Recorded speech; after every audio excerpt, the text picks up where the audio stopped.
দক্ষিণ এশিয়ার সবচেয়ে বিতর্কিত ভূখণ্ড কাশ্মীর। গত ৭০ বছরেরও বেশি সময় ধরে ভারত ও পাকিস্তানের মধ্যে বিরোধের মূল কেন্দ্রবিন্দু এই হিমালয় অঞ্চল। কিন্তু এবার কোনো ভারত পাকিস্তান যুদ্ধ নয়, বরং খোদ পাকিস্তান নিয়ন্ত্রিত কাশ্মীরের ভেতরে জ্বলে উঠেছে তীব্র ক্ষোভের আগুন।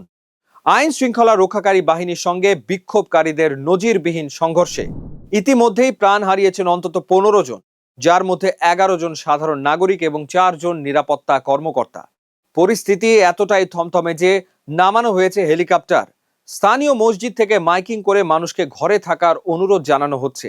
কিন্তু কেন হঠাৎ নিজের দেশের সরকারের বিরুদ্ধে রাজপথে নামলেন হাজার হাজার কাশ্মীরি? কি এই আসন বিতর্ক? আজ আমরা সহজ ভাষায় বুঝবো কাশ্মীরের এই নতুন সংকটের ভেতরের গল্প।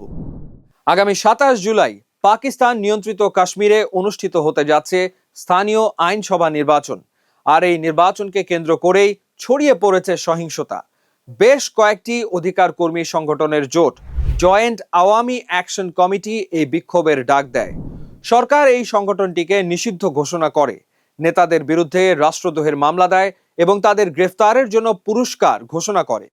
কিন্তু সরকারি কোনো দমনেই কাজ হয়নি। ১০,০০০-এরও বেশি মানুষের এক বিশাল অনমনীয় বহর রাওয়ালকোট শহর থেকে রাজধানী মুজফ্ফরবাদের উদ্দেশ্যে পদযাত্রা শুরু করে। পরিস্থিতি নিয়ন্ত্রণে পুঞ্চ জেলার প্রশাসক সর্দার ওয়াহিদ খান ওই এলাকায় কারফিউ সদৃশ্য কড়াকড়ি আরোপ করেছেন এবং সাফ জানিয়ে দিয়েছেন এই বিশাল বহরকে মুজফ্ফরবাদে ঢুকতে দেওয়া হবে না। এরই মধ্যে মুজফ্ফরবাদে নজরদারি করতে গিয়ে একটি সামরিক হেলিকপ্টার কারিগরি ত্রুটির কারণে বিধ্বস্ত হয়ে আরোহী ২২ জনের সবাই নিহত হয়েছেন, যা পরিস্থিতিকে আরো বেশি জটিল করে তুলেছে। এবার জানা যাক মূল কারণ। পুরো বিতর্কের কেন্দ্রে রয়েছে সংরক্ষিত আসন ব্যবস্থা। কয়েক দশক আগে একটি নিয়ম চালু করা হয়েছিল। ভারত নিয়ন্ত্রিত কাশ্মীর থেকে বাস্তুচ্যুত হয়ে যেসব শরণার্থীরা পাকিস্তানে আশ্রয় নিয়েছেন, শাসন কাজে তাদের অধিকার নিশ্চিত করতে স্থানীয় আইনসভায় ১২টি আসন সংরক্ষিত থাকবে। শরণার্থীরা এই আশা নিয়ে আছেন যে একদিন কাশ্মীরের দীর্ঘদিনের বিরোধ মিটলে তারা নিজেদের ঘরে ফিরবেন। কিন্তু সমস্যা হলো, এই শরণার্থীরা এখন আর ওই কাশ্মীরি অঞ্চলে থাকেন না, তারা ছড়িয়ে আছেন পাকিস্তানের অন্যান্য প্রদেশে। অথচ আইনসভার প্রায় ১/৪ ২৫% আসন তাদের জন্য বুকড। এর ফলে স্থানীয় বাসিন্দা, যারা যুগের পর যুগ এই অঞ্চলে প্রকৃতভাবে বসবাস করছেন, তারা নিজেদের প্রতিনিধিত্ব করার সুযোগ থেকে বঞ্চিত হচ্ছেন। বিক্ষোভকারী সংগঠন জেএএসির স্পষ্ট দাবি, এই সংরক্ষিত আসন বাতিল করতে হবে। আইনসভার সব আসনে কেবল এই অঞ্চলে স্থায়ীভাবে বসবাসকারীরাই লড়ার সুযোগ পাবেন। স্থানীয় জনগণের এই তীব্র ক্ষোভের মুখেও প্রশাসন কিন্তু নিজেদের অবস্থানে অনড়। সরকারের দাবি, এই শরণার্থীদের অধিকার রক্ষা করা অত্যন্ত জরুরি। এমনকি গত ৫ জুন কর্তৃপক্ষ এই আন্দোলনকারী মোর্চাকে সন্ত্রাস বিরোধী আইনের আওতায় পুরোপুরি নিষিদ্ধ করে।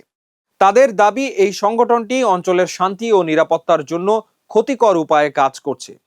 এদিকে জল আরও ঘোলা হয়েছে আদালতের রায়ে। একটি প্রেসিডেন্সিয়াল রেফারেন্সের জবাবে পাকিস্তান নিয়ন্ত্রিত কাশ্মীরের সুপ্রিম কোর্ট স্পষ্ট জানিয়ে দিয়েছেন, এই সংরক্ষিত আসনগুলো সাংবিধানিকভাবে সুরক্ষিত।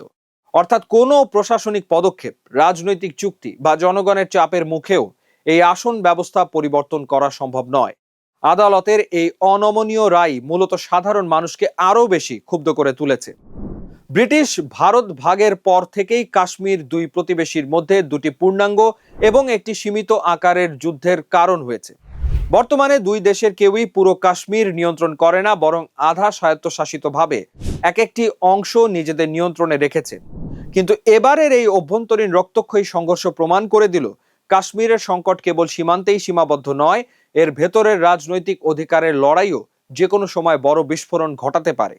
আপনার কি মনে হয়, স্থানীয় বাসিন্দাদের এই দাবি কি যৌক্তিক, নাকি শরণার্থীদের আসন বজায় রাখা উচিত? কমেন্ট করে আপনার মতামত জানান।